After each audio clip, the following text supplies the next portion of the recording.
Olá, sejam todos e todas bem-vindas ao programa Papo Instigante.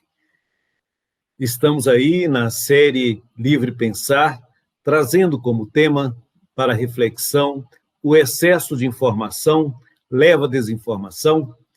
Os nossos convidados são Arthur Barroso Moreira, diretamente de Portugal, da cidade do Porto.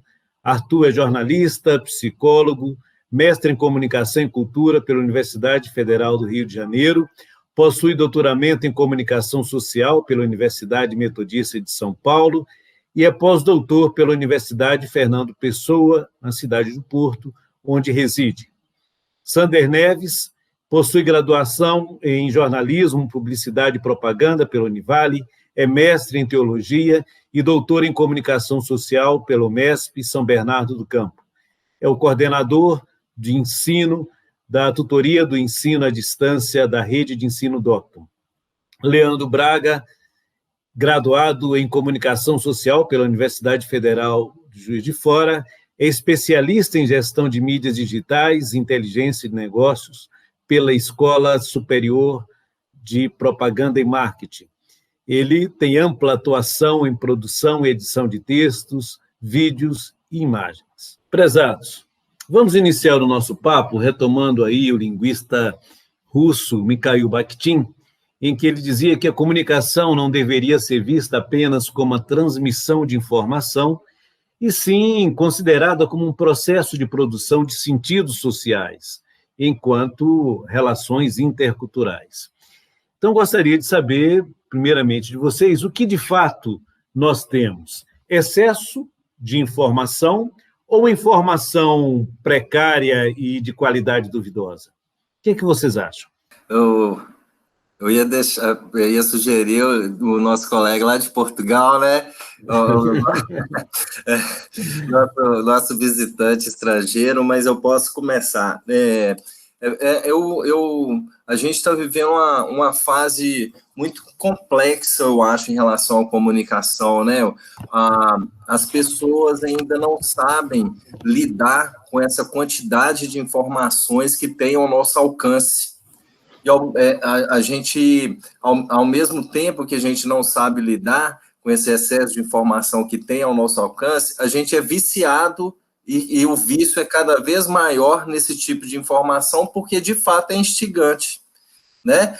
Tem uma série de possibilidades de comunicação que até 20, 30 anos atrás a gente não tinha, era muito mais restrito. Então, abre-se uma porta gigantesca para as comunicações, só que ao mesmo tempo que se abre essa porta, a gente não é preparado para fazer as escolhas dessa comunicação.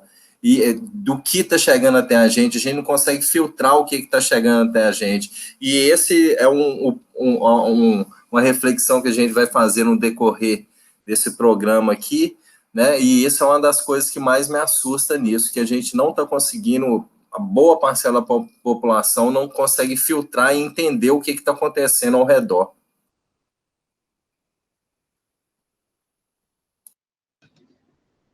E aí, Arthur? Bom, o fenômeno do excesso de comunicação, eu acho que ele é até um pouco mais antigo. Tem um autor que eu gosto muito, que é o McLuhan, que ele já colocava nos estudos dele que a informação era como um chuveiro aberto que cai sobre nossas cabeças e nós não temos condições de fechá-lo.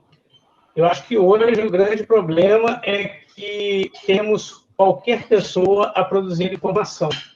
Então, isso chega nas redes de uma forma muito mais rápida do que nos anos 70, quando McLuhan escreveu. McLuhan escreveu ainda com o surgimento da televisão, uma coisa muito nova. Então, era uma informação que vinha de centros produtores de informação, empresas que produziam informação e jogavam para o público. Hoje, esse público já não existe, todos nós somos produtores de informação, todos nós comunicamos, e isso é um problema muito sério, porque nós comunicamos aquilo que nós interpretamos no mundo, e isso acaba gerando conflitos muito grandes. Cada um de nós coloca nossas referências, nossos preconceitos, e levamos isso a toda a gente. Quem quiser receber informações de um esquimol hoje, basta ter acesso ao canal no qual ele produziu alguma informação. E, Américo, né, como você está falando, eu acho que aí não existe ou, né? É e, né? Hoje você tem um excesso de informação junto com a desinformação, né?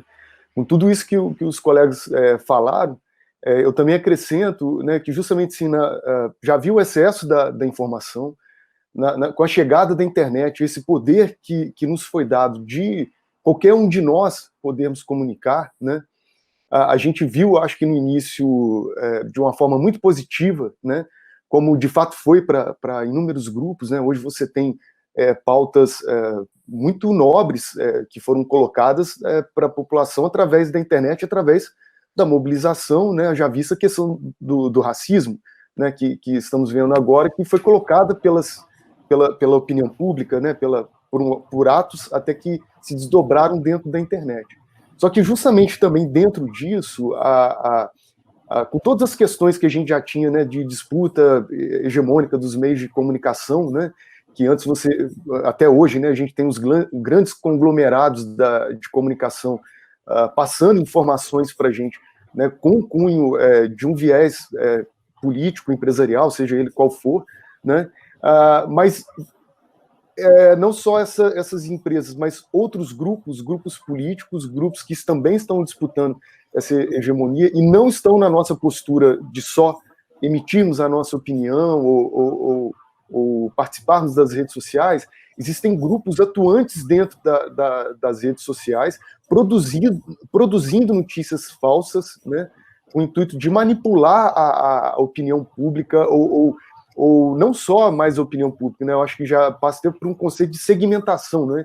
Ele reúne ali os seguidores dele dentro do veículo dele, dentro do blog dele, dentro da rede social dele, e ali ele intencionalmente ele vai produzir conteúdo para desinformar a população e fazer com que ela fique ali presa no discurso dele, né? E justamente acho que, né, foi só uma introdução para a gente desdobrar aqui ao longo do nosso debate todos esses pontos. Eu achei interessante, assim, que nessa rodada, o que alinhou vocês foi exatamente um pouco dessa autonomia de produção de informações, né? Cada um passou a produzir a sua própria informação e chancelar como verdade, o que nos coloca diante de uma crise profunda de confiança do que é fidedigno, o que é verdadeiro, o que informa, o que desinforma, né? E ampliando um pouco, né, eu gostaria de saber do Arthur, que se encontra aí em Portugal, um comportamento do Parlamento Europeu e as instituições da União Europeia que se comprometeram em fornecer informações confiáveis, né, fizeram questão de ter esse destaque, informações confiáveis aos cidadãos europeus sobre a Covid de 2019. Já que a divulgação de notícias falsas e mitos se espalhavam a cada dia. Arthur, você considera, então, que a mídia europeia, em meio à pandemia, ela reconquistou, porque uma avaliação da Reuters dizia que a crise de confiança na mídia europeia estava em declínio. Você acha que a pandemia, ela possibilitou uma reconquista do aumento de confiança, ou o público ainda se ressente ou vê com um certo cuidado as informações que são divulgadas aí na Europa? A crise de confiança na mídia, ela é generalizada. A crise do Covid não resolveu esse problema. É lógico que, assim, grandes jornais, televisões de renome, que já tinham um certo passado de dar informações corretas, esse pessoal ele acabou ascendendo, né, subiu na avaliação do público. Entretanto, ainda tem aqui em Portugal, pode-se citar, por exemplo, o Correio da Manhã, que é um jornal e uma TV. eles, na verdade, são extremamente sensacionalistas. Tanto que, olha, uma pessoa de COVID e depois faz-se a análise e descobre que morreu de uma outra doença. Então, o telejornal faz uma grande festa em cima da informação falsa, que o Estado e o governo não estão informando bem o público, e é um tipo de coisa que serve mais para desinformar, provocar sensacionalismo e trazer um certo desconforto para o público, que em algumas situações o público até fica, não vou dizer que gosta desse tipo de situação, mas mantém a polêmica e mantém essa polêmica do que é falso, que é verdadeiro, acesa. Né? No geral, há uma busca de se coibir as fake news aqui na Europa, há alguns estudos em termos de legislação a respeito disso, mas é algo muito difícil, porque, principalmente em Portugal, em relação ao período da ditadura, que terminou muito, historicamente, terminou recentemente, terminou em 75, né? Ainda há uma preocupação muito grande quando se fala em controle ou em vigilância de informações, né?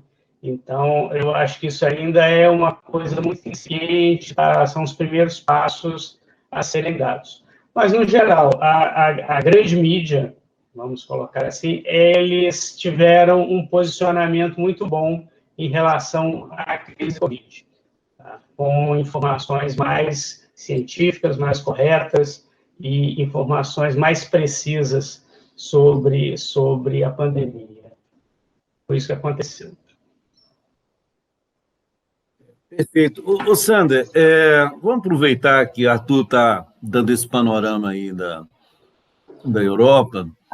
Eu, já há um tempo, num grande encontro em Berna, na Suíça, que se chamou aí Mostra da Comunicação, especialistas identificaram que um ser humano detém a capacidade de ler, né, até 350 páginas por dia. No entanto, a gente recebe diariamente, né, ainda esse chuveiro ligado aí do McLuhan, como falou o Arthur, a gente recebe diariamente por meio da internet, redes sociais, rádio, revistas, TV, né, cerca de 7.355 gigas, o que equivale aí a bilhões de livros, né? Bom, a vida nos pede equilíbrio.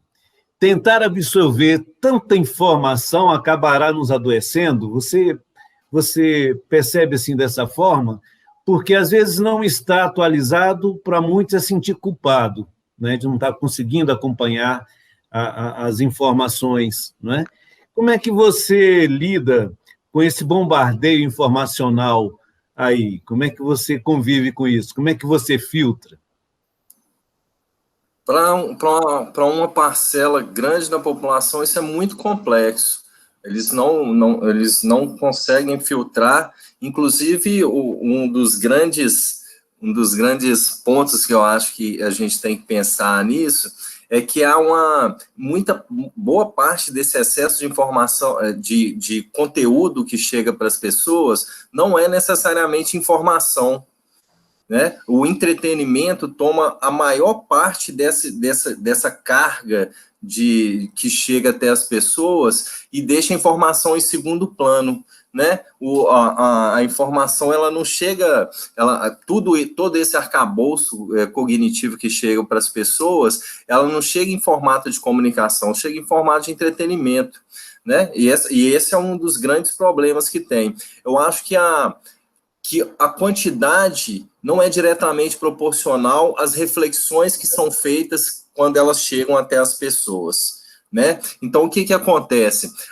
Muitas vezes a grande parcela da população se prende mais em coisas supérfluas, são coisas banais, coisas que não vai acrescentar em nada na vida dessas pessoas, né? Que São as brincadeiras, principalmente aqui no Brasil, né? Eu acho que faz parte da nossa cultura. A gente faz piada e a gente brinca com tudo, seja sério ou não, né? E essa preocupação eu tenho em relação às pessoas. E sobre as informações, né? A gente já até falou um pouco disso, né? Em relação a essas fake news, tá para se criar aí uma legislação em relação às fake news aqui no Brasil, né? Está um debate muito grande, né, em relação a isso, e me preocupa muito que as possibilidades de você fazer todo esse arcabouço comunicacional trabalhar para você são muito grandes. Não vou citar nome de políticos, que eu acho que aqui não é o caso de atacar ou defender alguns, mas tem políticos aqui no Brasil, por exemplo,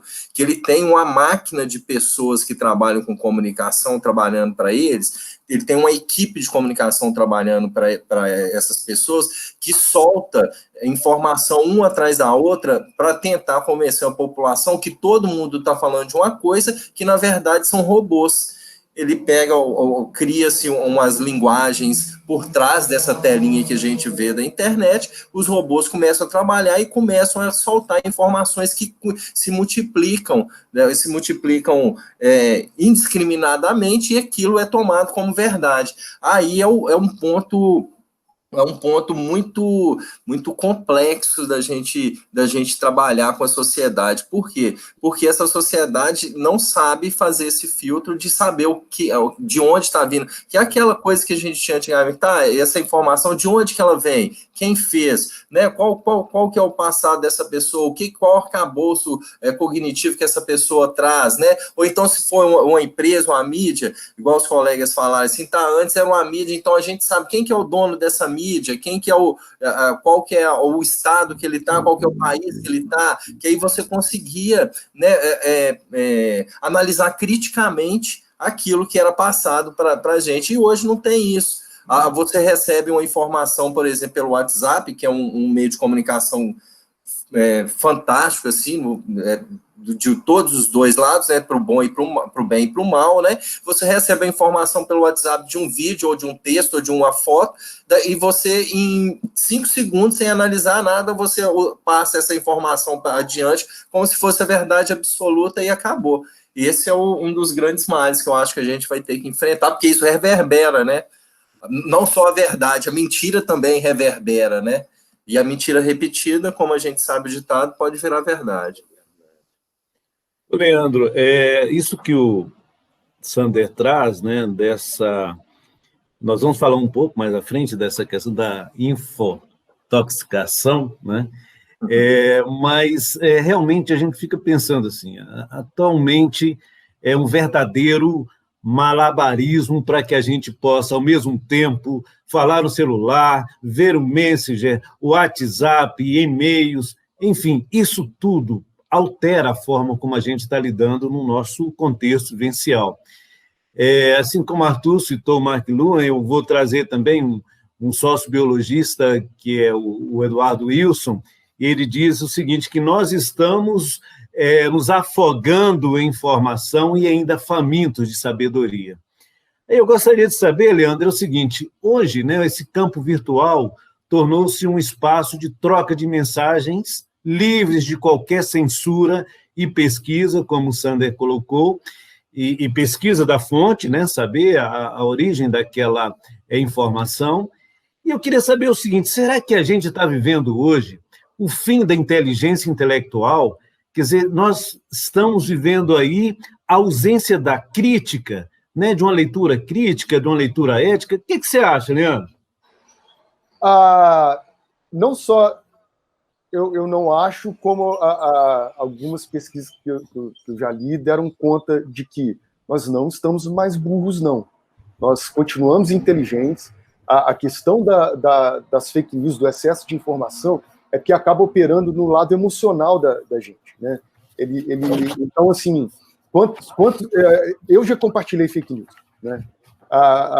Já identifiquei, mas eu, sendo atento, eu também fico me policiando e querendo descobrir qual é o mecanismo. Poxa, por que eu compartilhei determinada notícia e não chequei, né? Onde foi que estava o engano? Eu percebi pelo menos 2 características. Uma foi uma questão da notícia ser falsa, querer realmente se passar como verdadeira, a ponto de, às vezes, eles clonam o perfil geralmente é político, né?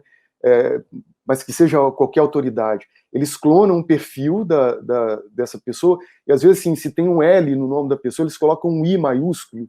Então, na hora que você olha ali, fala, não, é o arroba da pessoa, desse print aqui dessa tela, é o arroba da pessoa. Só que não, ele é algo que realmente quer se passar por aquela pessoa. Então, assim, há uma notícia feita propositalmente para ser falsa. Então, eu particularmente, aí eu recomendo a todos, pelo menos quando eu comecei a ler umas tuitadas que eu achava absurdas, e quando eu fui ver algumas eram até verdade, né? Hoje em dia está até comum o absurdo ser verdade, que eu acho que acaba confundindo a gente mais ainda. Então eu criei uma conta seguindo todo mundo, então é o que eu aconselho a todo mundo, não acredita em print de telas, né? Vai direto na fonte, porque tem telas realmente manipuladas. E o outro ponto são notícias que justamente assim, é aquela notícia que a gente quer ler, né? A gente acorda todo dia e tem muita notícia ruim, né? Agora, então, com essa pandemia, é notícia ruim a todo momento. Então, assim, acho que todo mundo dorme querendo, não racionalmente, não pensando nisso num campo, né, do consciente, mas que bom seria a gente acordar agora aqui de manhã, vir gravar esse programa e chegar a notícia aqui em primeira mão, a gente falar que realmente uma vacina funcionou e a partir de amanhã já vai estar sendo produzida em larga escala. Quer dizer, tenho certeza, todo mundo que está nos vendo, e a gente já está pronto para receber essa notícia, só que ela não existe. Então, se isso chega para a gente na forma de uma notícia falsa, a tendência que a gente tem de compartilhar ela, no ímpeto assim, da emoção, do querer que aquilo seja verdade, ele é muito grande. E então a gente pode fazer, não significa que a gente deixou de ser inteligente, não significa que a gente perdeu o lado racional, não, é porque o lado racional ele está falando mais alto do que tudo. Então eu pego ali, meu ímpeto agora é até parar essa gravação e falar, saiu aqui a vacina, né? Sem checar, depois que eu afirmo, depois que eu compartilho, é que eu vou pensar se aquilo é verdadeiro ou falso. Então, assim, até por conta, eu afirmo também que as pessoas não deixaram de ser inteligentes, né? Porque teve uma pesquisa justamente que ela mostra isso de uma universidade do Canadá, mas eles realizaram pesquisa nos Estados Unidos e mostraram justamente assim que as pessoas elas tinham o poder do discernimento, mas o que faziam elas compartilharem a fake news era justamente a vontade de que aquilo seja verdade, que aquilo era conveniente para ela, aquilo fazia bem para ela, ou aquilo corroborava com a opinião dela. Que aí entra uma outra questão que talvez a gente vai trabalhar melhor que ao longo do debate, que é justamente quando eu quero muito mais chancelar a minha opinião do que saber o que de fato é verdade, né? Então, o que acontece é que a maioria das pessoas estão buscando a notícia para chancelar a própria opinião, né? E isso não é burrice, isso é esperteza. Então, assim, as pessoas não perderam a inteligência, né? E no meio do excesso, vamos lá, aí a gente pode desdobrar muita coisa. O excesso da informação, ela te cria já o incômodo, né? Então você tem que trabalhar, você tem que estudar, você tem que cuidar da família, você se relaciona com amigos. E no meio dessas relações é que as notícias chegam por você, seja pelo WhatsApp, seja pela notificação do site, seja pela notificação da rede social. Então a tua cabeça ela está sempre dividida. Então você fica num estado de dispersão e recebendo esse bombardeio de informação. Então é o excesso que te leva à dispersão, cai o seu lado racional, amplifica o teu lado emocional, quer dizer, você criou todo um cenário que é propício de você compartilhar uma fake news para compartilhar uma notícia que lhe é confortável. O propósito do nosso programa foi discutir o excesso de informação, leva à desinformação, e a gente busca a conclusão desse papo falando da importância do conhecimento, né? E a informação, ela sendo bem pontuada, né? Ela sendo demarcada pela veracidade, pela confiança das fontes, pelo sujeito responsável pela sua emissão de conceitos de mundo, não é? Com mais empatia, menos ódio, né? Isso gera o conhecimento, né? Porque o conhecimento ele é essa construção coletiva, a informação ainda tem as suas autorias, o conhecimento ele é coletivo. É como eu absorvo tudo isso e transformo da melhor forma para dar sentido à minha vida, não é? E eu quero agradecer imensamente a participação de vocês, né? Na verdade, a gente gostaria de estar aqui aprofundando com esses nossos ilustres convidados, né? O Arthur de Portugal, aí, trazendo a sua leitura de mundo no novo contexto que vive aí há mais de 10 anos, que ele reside em Portugal, o Sander trazendo também da sua vivência pelo Brasil afora, e o Leandro também demarcando a sua posição pelos diálogos constantes que vem fazendo como comunicador e como DJ também, né? O Leandro também ele traz essa outra leitura do mundo mais leve, também mais suave, mas sempre plugado nessa discussão aí da informação e desinformação nas redes sociais. Esse programa, então, foi feito exatamente para você que nos acompanha. Quero agradecer imensamente o privilégio de vocês estarem nos assistindo e, em breve, estaremos aí nos encontrando.